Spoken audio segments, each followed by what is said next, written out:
श्रीमद् भगवद गीता अध्याय 1। कुरुक्षेत्र के युद्ध स्थल में सैन्य निरीक्षण। धृतराष्ट्र उवाच धर्म क्षेत्रे कुरुक्षेत्रे समवेता युयुत्सवा माम का पांडवाश्चैव किम कुर्वत संजय।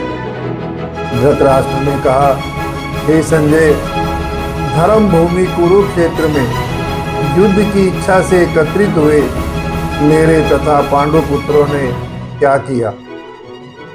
संजय उवाच दृष्ट्वा तु पांडवानीकं व्यूढ़ं दुर्योधनस्तदा आचार्यम उपसंगम्य राजा वचनम अब्रवीत। संजय ने कहा, हे राजन, पांडु पुत्रों द्वारा सेना की व्यूह रचना को देखकर राजा दुर्योधन अपने गुरु के पास गया और उसने ये शब्द कहे, पश्यताम पांडु पुत्राणाम आचार्य महतीम चमूम व्यूढ़ाम द्रुपद पुत्रेण तव शिष्येण धीमता। हे आचार्य, पांडु पुत्रों की विशाल सेना को देखें जिसे आपके बुद्धिमान शिष्य द्रुपद के पुत्र ने इतने कौशल से व्यवस्थित किया है। अत्र सूरा महेशवासा भीमार्जुन समायुधि युयुधानो विराटश्च द्रुपदश्च महारथ है। इस सेना में भीम तथा अर्जुन के समान युद्ध करने वाले अनेक वीर धनुर्धर हैं, यथा महारथी युयुधान, विराट तथा द्रुपद। दृष्टकेतुश्चेकिता ने काशी राजश्च वीर्यवान पुरुजित कुंती भोजश्च सैव्यश्च नरपुंगव। इनके साथ दृष्टकेतु, चेकितान, काशीराज, पुरुजित, कुंती भोज तथा सैव्य जैसे महान शक्तिशाली योद्धा भी हैं। युधामन्युश्च विक्रांत उत्तमोजाश्च वीर्यवान सौभद्रौ द्रौपदेयाश्च सर्व एव महारथा। पराक्रमी युधामन्यु, अत्यंत शक्तिशाली उत्तमोजा, सुभद्रा का पुत्र, द्रौपदी के पुत्र, ये सभी महारथी हैं। अस्माकं तु विशिष्टा ये तानि बोध द्विजोत्तम नायका मम सैन्यस्य संज्ञार्थतान ब्रवीमीते।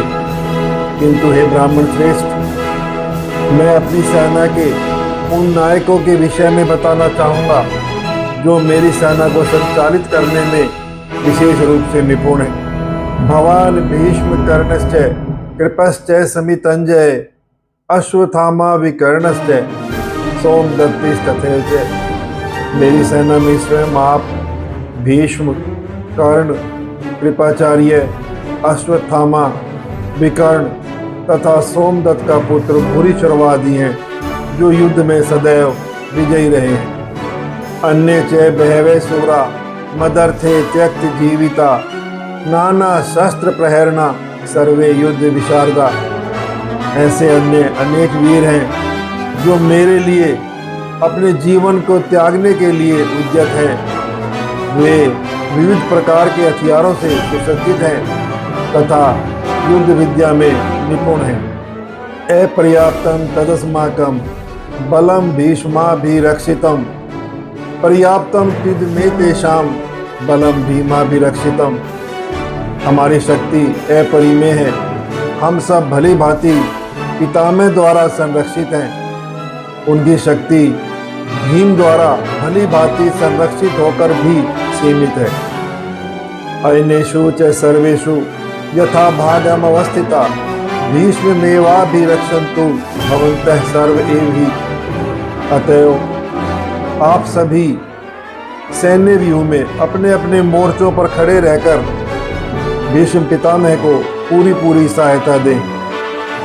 तस्य संजनयन हर्षम कुरुवृद्ध पितामह सिंहनादम विनोद्य उच्चै शंखं दधमो प्रतापवान। तब कुरुवंश के वयोवृद्ध परम प्रतापी एवं वृद्ध पितामह ने सिंह गर्जना की सी ध्वनि करने वाले अपने शंख को उच्च स्वर से बजाया जिससे दुर्योधन को हर्ष हुआ। ततः शंखाश्च भैर्यश्च प्रणवानक गोमुखा सहसैव भय हन्यंत स शब्दस्तुमलो अभवत।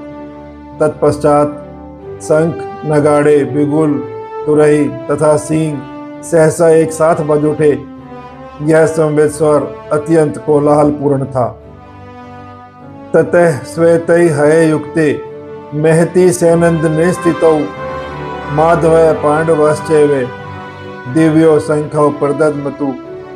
तत्पश्चात श्वेत घोड़ों द्वारा खींचे जाने वाले विशाल रथ पर आसीन होकर श्री कृष्ण तथा अर्जुन ने अपने अपने दिव्य शंख बजाए।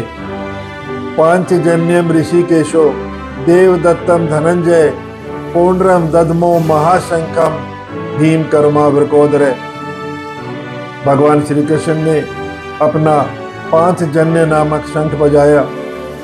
अर्जुन ने देवदत्त शंख तथा अति भोजी अति मानवीय कार्य करने वाले भीम ने पौंड्र नामक भयंकर शंख बजाया। अनंत विजयम राजा कुंती पुत्रो युधिष्ठिरे नकुलः सहदेवश्च सुघोषमणि पुष्पकौ। हे राजन, कुंती पुत्र राजा युधिष्ठिर ने अपना अनंत विजय नामक शंख बजाया। नकुल और सहदेव ने सुघोष तथा मणिपुष्पक शंख बजाए। अनंत विजयम राजा कुंती पुत्रो युधिष्ठिरे नकुलः सहदेवश्च सुघोष मणिपुष्पकौ।